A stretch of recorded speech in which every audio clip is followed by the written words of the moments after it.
maybe just, you can look here. There? Okay.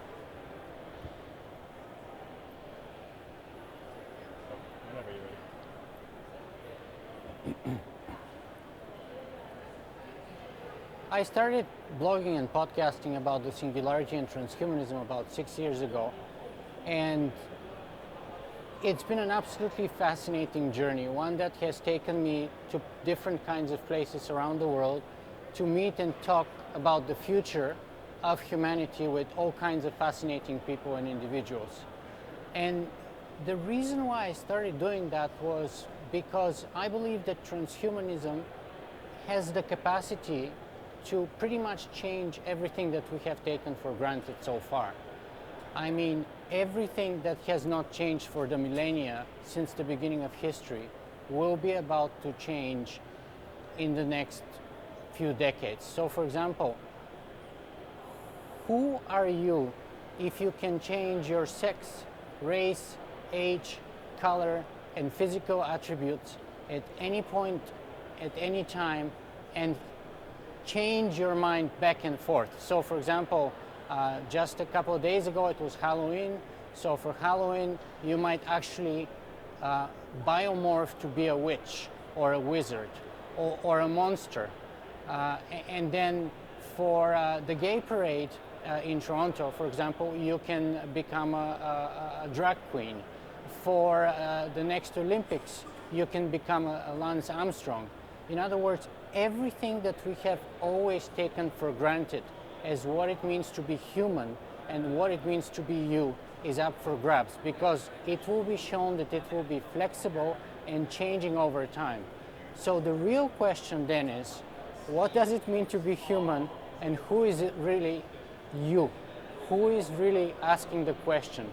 What is left from me as an individual or me as a human being if everything that I currently identify with my humanity and my individuality is up to change into the future and be flexible in any way possible that we can possibly imagine? And of course, the tools and the ways that we can change those things will be through technologies such as artificial intelligence, genetics, robotics, 3D printing, genetic engineering, synthetic biology, nanotechnology, artificial intelligence, cognitive enhancement, virtual reality, augmented reality. And the culmination of all of these technology will basically fire up a storm, a historical tornado of evolutionary proportions that would wipe out the slate clean of everything that we have known for sure since the beginning of the world, and will make us seek, look, and provide new answers, new questions, and new solutions.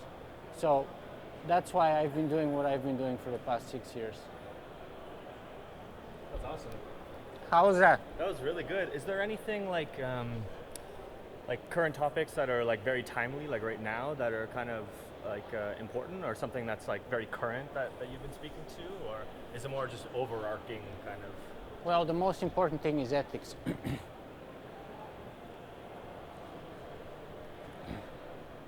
sec.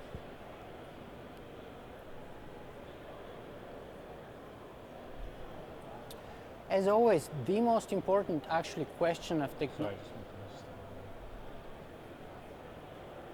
In technology, the most important question is actually not about technology. The most important question is always about what do we do with it. That's another way of saying that technology is actually amoral, but the decisions that we make about how to use, how to create, and how to design and apply technology are always moral decisions. In other words, they can be moral or immoral.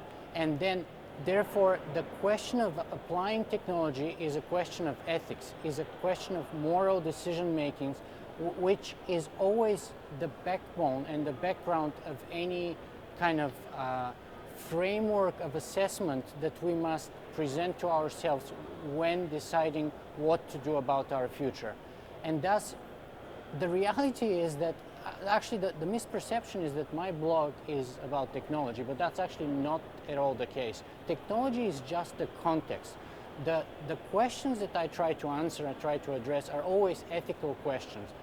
The questions are, so what? Let's assume that any kind of technology that's virtually indistinguishable from magic will be reality one day. That all the geeky engineers will actually be able to create and geek out and give to us the most incredible technology we can imagine.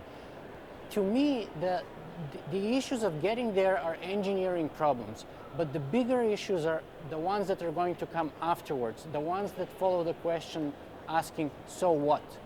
What are the implications of these technologies?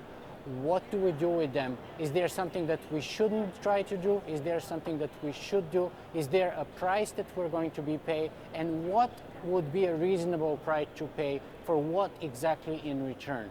And those are all ethical questions, and those, that to me, to my mind, is the only proper framework of assessment and decision making that would allow us to decide whether we should actually back and promote certain technology and stand behind it, or kind of try and fight it. I myself personally am almost always an optimist, but I do acknowledge the fact that technology is always a double-edged sword, and therefore we have to not support technology in general, but we have to just support the smart application of smart technology. And again, as I said before, that's an ethical choice. It's an ethical decision we make, and we better be cognizant about that. And some people are very scared from the future possibilities, and that's why they have called transhumanism the most dangerous idea. I personally, as I said, I'm an optimist, and I think that yes, there are dangers, but where the pessimist sees the danger, the optimist sees the opportunity. And I'd rather focus and zoom the opportunities, because I believe that zooming and focusing on the opportunities for our future is like riding a bicycle. You're actually going to end up going at the direction that you're looking at. So if we focus on the things that we want to focus on while being mindful of all the traps and barriers and difficulties that we may face on the road, I believe we're going to end up in a good situation overall.